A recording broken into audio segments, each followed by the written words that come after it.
দেনমোহরের টাকার কি যাকাত দিতে হবে? মৃত ব্যক্তির উদ্দেশ্যে মসজিদে মিষ্টি দিলে কি কোনো সওয়াব হবে? নামাজে সানা পড়তে ভুলে গেলে নামাজ হবে কিনা? খাটের উপর দাঁড়িয়ে নামাজ পড়া যাবে কিনা? বিয়ের ক্ষেত্রে ছেলে বা মেয়ের ছবি দেখা যাবে কিনা? আপনি জানতে চেয়েছেন স্ত্রীকে গর্ভবতী অবস্থায় সহবাস করা যাবে কিনা? সাহসিদ্ধা করার নিয়ম কিভাবে? রুকু করার সময় কাপড় টাকনুর উপরে উঠে গেলে নামাজ হবে কি? তাহাজ্জুদের নামাজের জন্য বিতর বাদ রাখলে তারপর পিরিয়ড হলে কি করব?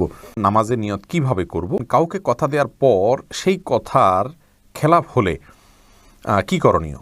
আল্লাহ তাআলার নামে করা কথা বা কসম। সরকারি চাকরিজীবীদের পেনশনের টাকা দিয়ে কি হজ করা যাবে?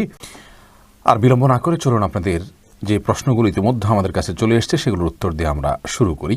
এমনি মামুন হোসেন জানতে চেয়েছেন, মৃত ব্যক্তির উদ্দেশ্যে মসজিদে মিষ্টি দিলে কি কোনো সওয়াব হবে? দেখুন, মৃত ব্যক্তির পক্ষ থেকে আপনি গরিব দুঃখীকে খাবার দিতে পারেন, কোনো অসুবিধা নেই। দিনক্ষণ ঠিক না করে এমনিতে গরিব দুঃখীকে খাবার দিলেন।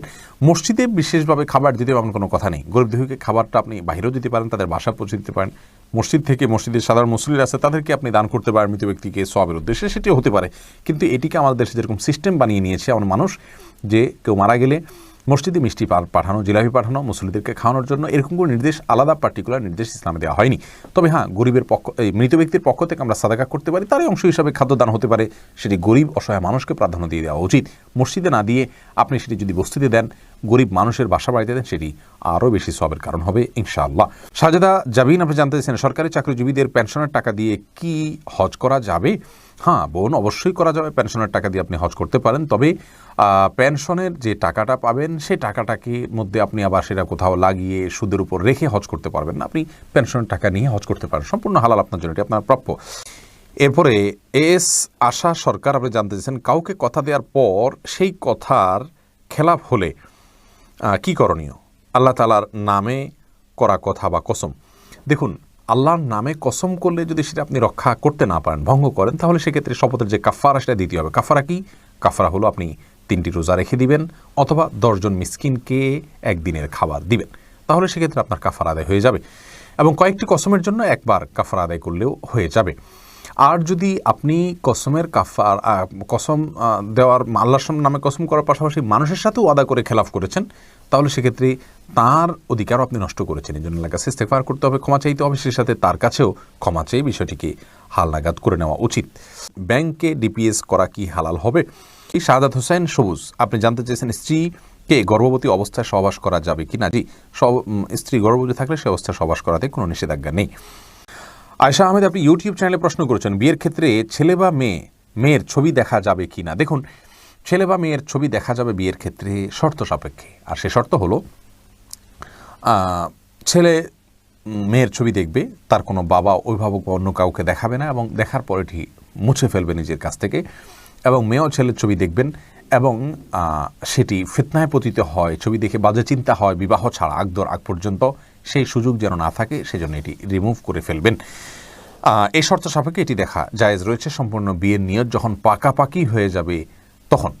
আর আজকাল যেমন হয়, আল্লাহ মাফ করুক, তথাকথিত অবৈধ প্রেমের ক্ষেত্রে অনেকে বলে যে আমার বিয়ের নিয়ত আছে সেজন্য আমি দেখছি, আপনি দেখেই যাবেন, এ অধিকার আপনাকে দেওয়া হয়নি। আপনি এক নজর দেখতে পারেন শুধুমাত্র জানার জন্য, বাস এটুকু।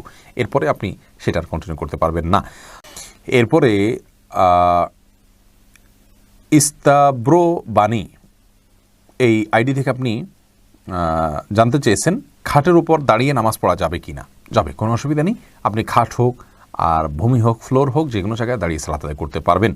আপনি স্বাভাবিকভাবে যদি সালাত আদায় করতে অসুবিধা না হয় তাহলে সেক্ষেত্রে কোনো অসুবিধা নেই। হ্যাঁ, কোনো খাটের উপরে দেখা যায় যে ম্যাট্রেস বা ফোম থাকার কারণে অনেক দূর ডেবে যায়, যার কারণে রুকু সিজদায় তিনি ব্যালেন্স রাখতে পারেন না এবং সুন্দরভাবে সালাত আদায় করতে পারেন না, সেজদা সঠিকভাবে করতে পারেন না। এরকম যদি হয় তাহলে সেক্ষেত্রে তার জন্য খাটে দাঁড়িয়ে সালাত আদায় করা উচিত হবে না। এটা কমপক্ষে মাকরুহ হবে, অপছন্দনীয় হবে, তবে সালাত হয়ে যাবে। যেহেতু সালাত স্বাভাবিকভাবে করতে তার অসুবিধা হয়, শরীরে ব্যালেন্স ঠিক রাখতে পারে না, রুকু সিজদা যথাযথভাবে করতে অসুবিধা হয় এবং মনোযোগও ব্যাঘাত সৃষ্টি হয়, যার কারণে এরকম জায়গায় সালাত করা উচিত নয়। আর যদি এতটা নরম না হয় তাহলে সেক্ষেত্রে সাধারণ খাটে বা চকিতে সালাত আদায় করতে কোনো অসুবিধা নেই। মোশাররফ হোসেন জানতে চেয়েছেন, নামাজে সানা পড়তে ভুলে গেলে নামাজ হবে কি না? হ্যাঁ ভাই, নামাজ হয়ে যাবে, কারণ সানা পড়া এটা নামাজের জন্য ফরজ বা ওয়াজিব নয়। ফরজ বা ওয়াজিব নয় এমন কোনো কিছু ছুটে গেলে নামাজ হয়ে যাবে, কোনো অসুবিধা নেই। প্রশ্ন করেছেন রোমানা আলম, সাহসিদ্ধা করার নিয়ম কিভাবে? দেখুন, সাহসিদ্ধার 2টি নিয়ম রয়েছে। একটি হলো যে আপনি আত্মায়াতু দুরূদ ইত্যাদি পাঠ করার পর আপনি সরাসরি দুইটা সেজদা দিয়ে উঠে দুদিকে সালাম ফিরিয়ে ফেলবেন। আরেকটা হলো যে একদিকে সালাম ফিরিয়ে সেজদা দিয়ে উঠে দুইটা সেজদা দিয়ে উঠে আপনি আবারও আত্মায়াতু দুরূদ পড়ে তারপর দুদিকে সালাম ফিরে সালাত শেষ করবেন। এই দুইটা পদ্ধতির অনেক ওলামায়ে কেরামের মধ্যে দুই ধরনের ভুলে দুই ধরনের পদ্ধতি অ্যাপ্লাই হবে, আর অনেকের মধ্যে সব ধরনের পদ্ধতিতে যে কোনো একটি পদ্ধতি অ্যাপ্লাই হবে। ইনশাআল্লাহ এ বিষয়ে আমরা পৃথক কোনো একটা ভিডিওতে বিস্তারিত আলোকপাত করব, যেহেতু এটি ব্যাখ্যা সাপেক্ষ বিষয়। এরপরে রোজি আহমেদ জানতেছেন, রুকু করার সময় কাপড় টাকনুর উপরে উঠে গেলে নামাজ হবে কি? দেখুন, রুকু করার সময় যদি টাকনুর উপরে কাপড় উঠে যায় তাহলে সেক্ষেত্রে আপনার মেয়ে মানুষ হিসাবে সামান্য এক ঝলকের জন্য উঠলো, 1 সেকেন্ড 2 সেকেন্ডের জন্য উঠলো, তাতে গুনাহ হবে না ইনশাআল্লাহ বিইذনিল্লাহ। শাকিলা আক্তার শাপলা আপনি জানতে চাইছেন, তাহাজ্জুদের নামাজের জন্য বিতর বাদ রাখলে তারপর পিরিয়ড হলে কি করব? পিরিয়ড হয়ে গেলে পিরিয়ড থেকে যখন সুস্থ হবেন তখন পড়ে দিবেন। এরপরে অর্ষা নীলু আপনি জানতেছেন, দেনমোহরের টাকার কি জাকাত দিতে হবে? বোন, দেনমোহরের টাকা যদি আপনার কাছে থাকে, স্বামীর কাছ থেকে আপনি উসুল করে থাকেন, তাহলে এটি আপনার কাছে 1 বছর স্টে করলে জাকাত দেওয়ার নেশাব যে আছে সেটা পরিমাণ থাকলে আপনাকে অবশ্যই জাকাত দিতে হবে।